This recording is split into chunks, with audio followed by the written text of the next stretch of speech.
This photograph was taken on the day I told my friends, "No one has ever seen me like this." I know now that it was exactly in that moment that I began to disappear. Because the first sign was not cruelty, it was not control, it was not jealousy. It was feeling more seen than I had ever felt in my entire life. They looked like love. They looked like attention. They looked like someone finally choosing me. Because being seen is not the same as being known. He was not getting to know me. He was mapping me, finding the exact location of every wound, every need, every place where I had been invisible before, so that later, when he began to make my world smaller, I would blame myself instead of him. And the moment I confused the two, 7 clues it was already happening, that looked, in the moment, exactly like love. This is not about recognizing a monster. Monsters are easy to spot. This is about recognizing someone who made you feel, in the first weeks, like the answer to something you had been quietly asking your entire life. That is the harder thing to see. Because the brain does not look for danger where it finds relief. And for so many women, the early weeks of this kind of relationship feel like the first time they have ever truly exhaled. Therapists who work with women trying to make sense of these relationships tend to notice something consistent. The earliest signs were the ones that felt the most like love, not the cruelty, not the control, not the gaslighting. The attention, the mirroring, the man who seemed to know exactly who you were before you finished telling him. If you are in the early months of a relationship and something in this feels familiar, this is exactly what you need to hear right now. If you are years out and still trying to make sense of what happened, what follows is not a list of your failures. It is a map of how someone used your capacity for love against you, not because you were not paying attention, because they were designed to look exactly like love. 7 clues. All of them hidden in plain sight. And the first one is the one nobody names. When people talk about narcissism, they start at the wrong place. They start with the cruelty, the gaslighting, the rage. They describe what happens in month 8, month 14, month 22. Nobody describes month 1. Nobody describes the specific feeling of being chosen by someone who seemed to see everything about you before you had finished deciding whether to trust them. People who work with women trying to make sense of these relationships tend to observe the same pattern. The women who stayed the longest were not the ones who missed the most signs. They were the ones for whom the signs felt the most like the love they had been waiting for their entire lives. There is a word for what happened in those early weeks. Love bombing. It is not love. It is a strategy. And it works. Not because you are gullible, but because it is designed to feel indistinguishable from the real thing. 7 clues it was already happening. 1. It felt like being seen for the first time in your life. 2. He knew things about you before you finished telling him. 3. You started doubting your own memory. 4. The people in your life started feeling like less. 5. You learned to manage his mood before he knew he had one. 6. Your own wins started feeling less important around him. 7. You believed you were the only person who truly understood him. None of these looked like danger. All of them were. A narcissist cannot love you, not because they are evil, not because they chose not to. Because love requires the ability to see another person as real, with needs and fears and a life that matters independently of yours. A narcissist cannot do that. What they can do, and do extraordinarily well, is study you. In the first weeks, when he was asking all those questions, when he seemed to know your wounds before you named them, when he mirrored your values and your humor and your way of seeing the world back at you? He was not falling in love. He was building a map. A map of every place you had ever felt invisible, every wound that had never fully healed, every version of love you had been waiting for, so he would know exactly what to offer you and exactly what to take away when he needed you to stay. This is why the early weeks feel so different from everything that came before. It was not chemistry. It was reconnaissance. And the part that no one names is that the very things that made you vulnerable to him were also the best things about you. Your capacity to trust, your willingness to believe in people, your hunger to finally be seen. He did not find your weaknesses. He found your humanity and used it. The first clue is the one that feels the least like a clue. It feels like a gift. In the first weeks, he asked about things nobody had ever asked about. Not polite questions, urgent ones. Your childhood, your fears, the thing that happened when you were 12 that you had never told anyone in full. He listened the way people only listen when they are completely fascinated. And you thought, finally, someone who actually sees me. You said it out loud, to your best friend, to your sister, and to yourself at 2 a.m., reading his messages for the 4th time in the dark. What you did not have language for yet is the difference between being seen and being studied. Seen means someone witnesses who you are and chooses to stay. Studied means someone learns where you are open, so they know exactly where to press later. The feeling is identical in the beginning. That is the point. The second clue is subtler. It is the speed at which he knew you. Within weeks, our sentences. He knew which topic would make you go quiet. He knew the exact tone of voice to use when you were pulling away. It felt like chemistry. It felt like two people who had been waiting for each other. What it actually was is mirroring. He reflected your values, your personality, your way of seeing the world back at you so perfectly that you fell in love with the reflection and mistook it for him. You were not falling in love with him. You were falling in love with the most flattering version of yourself. And once he had the mirror in place, once you were attached to what you saw in it, he could begin, very slowly, to change what it showed you. First, it was small things. A comment about how you handled something. A raised eyebrow at something you said. A silence that lasted just a second too long after you shared something you were proud of. You adjusted. Of course you adjusted. You wanted him to see the best version of you. You did not realize the best version of you had already left the room. The third clue has no dramatic entrance. It starts as a feeling, a small, persistent uncertainty about whether things happen the way you remember them happening. He said something that hurt you. You brought it up. He looked at you with genuine confusion, the kind that makes you feel like you are the unreasonable one, and said, "I never said that." Not, "I didn't mean it that way." Not, "I'm sorry it landed like that." "I never said that." And because you trusted him more than you trusted yourself, because the early weeks had taught you that he understood you better than anyone, you paused. Maybe you misheard. Maybe you were tired. Maybe you were being too sensitive. You filed it away. It happened again and again. And at some point, there is no specific conversation, no single Tuesday. You stopped bringing things up at all. Not because nothing hurt anymore, because you had learned that bringing it up would only make you feel worse. There is a name for this: gaslighting. What it produces is quieter than the word sounds.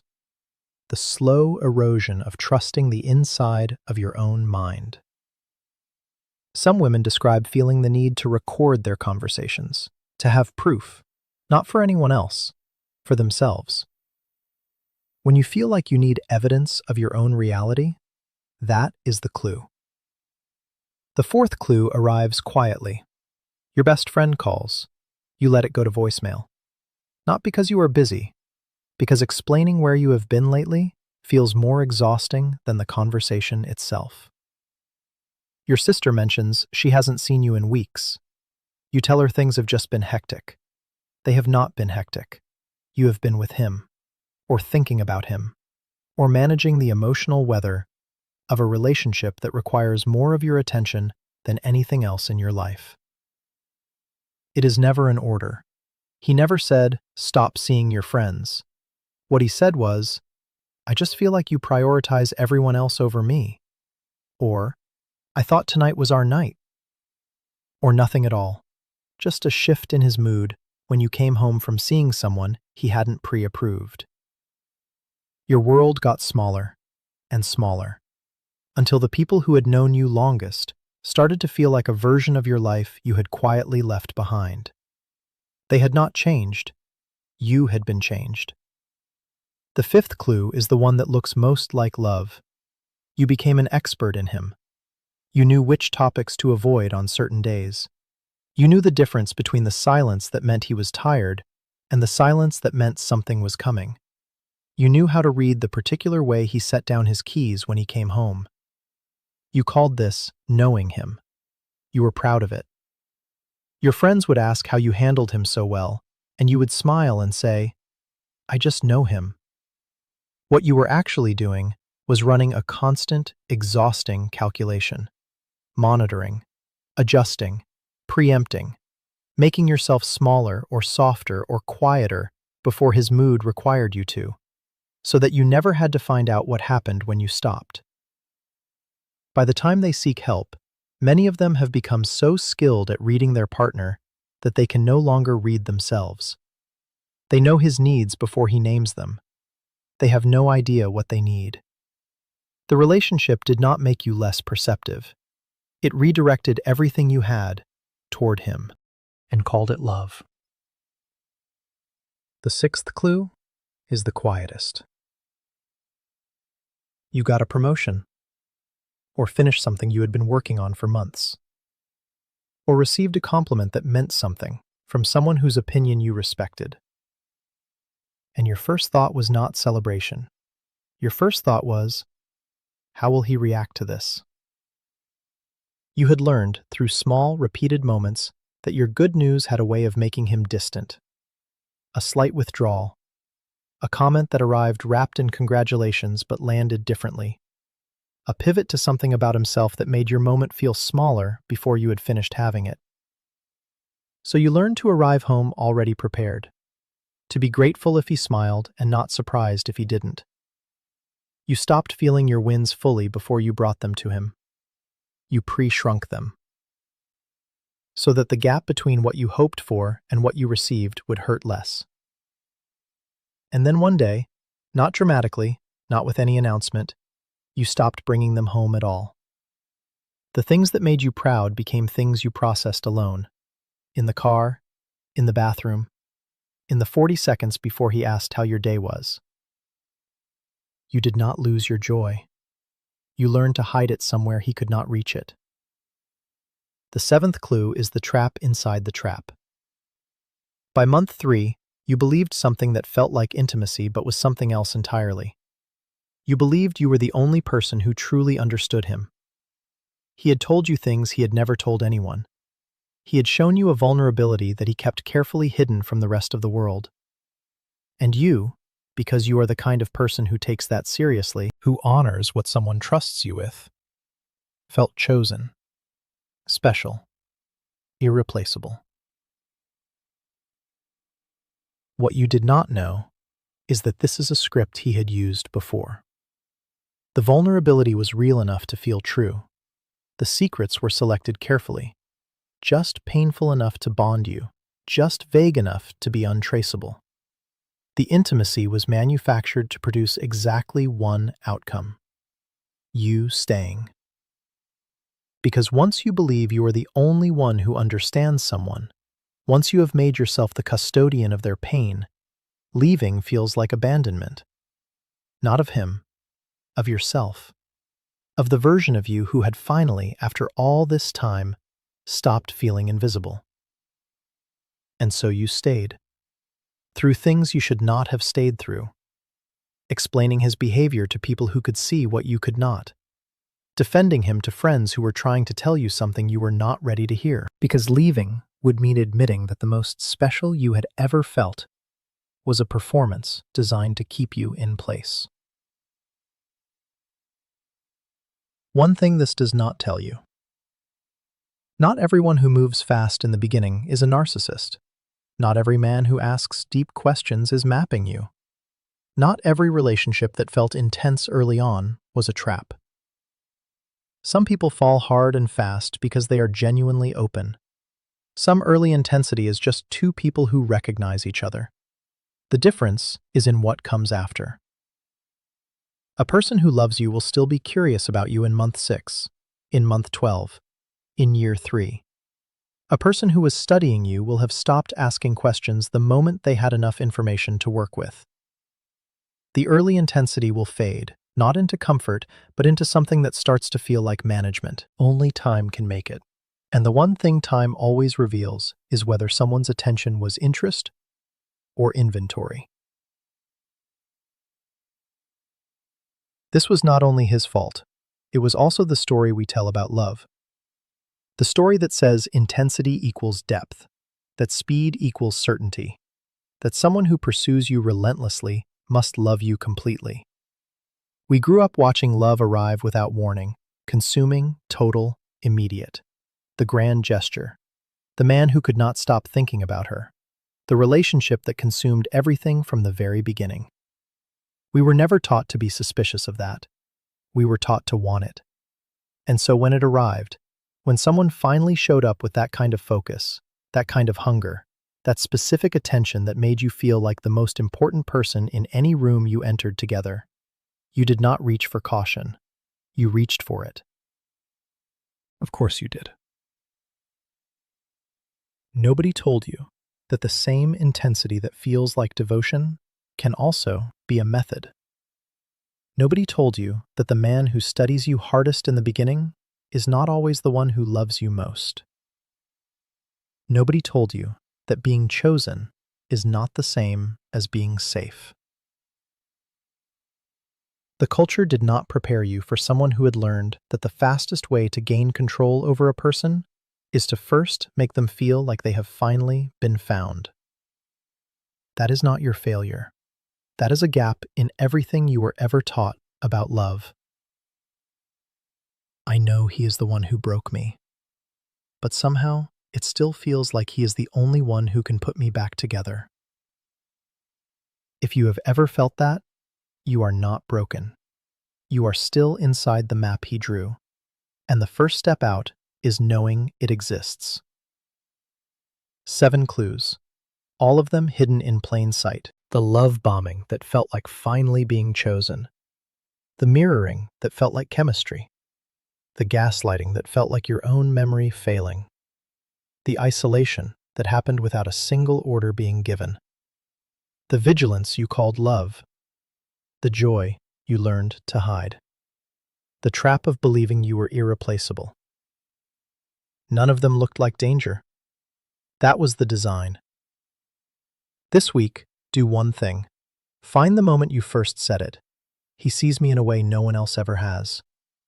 Not to him, to someone who loves you, a friend, your sister, yourself in a journal at 2 a.m. Find the moment you said it, and ask yourself one question. Did the months that followed make that sentence more true or less? Did he keep asking? Did he keep learning? Did the attention that felt like devotion continue? Or did it quietly transform into something that required you to work very hard to maintain? You do not need to do anything with the answer today. Just let yourself know what you know. Because the first step out of any map is seeing it for what it is. Which of the 7 felt most familiar? Not the most dramatic one. The one you recognized before you finished reading it. The one that had a specific memory attached. A Tuesday, a phone call, a moment in a car when something shifted and you filed it away. Because the sentence that exists somewhere other than inside you even among strangers, is already different from the one that disappears. Next, the other side. 6 weeks after I left, he was saying the same things to someone else. The same urgency, the same questions, the same sentence I had said out loud to my best friend, to my sister, to myself at 2 a.m. He sees me in a way no one else ever has. She believed it too. She was awake at 2 a.m. reading his messages for the 4th time, convinced she had finally found someone who truly saw her. That was the most devastating thing I ever understood about what had happened to me. I was never irreplaceable. I was just the first one to believe that script. The pattern was always there. Now you know what it looks like before it has a name.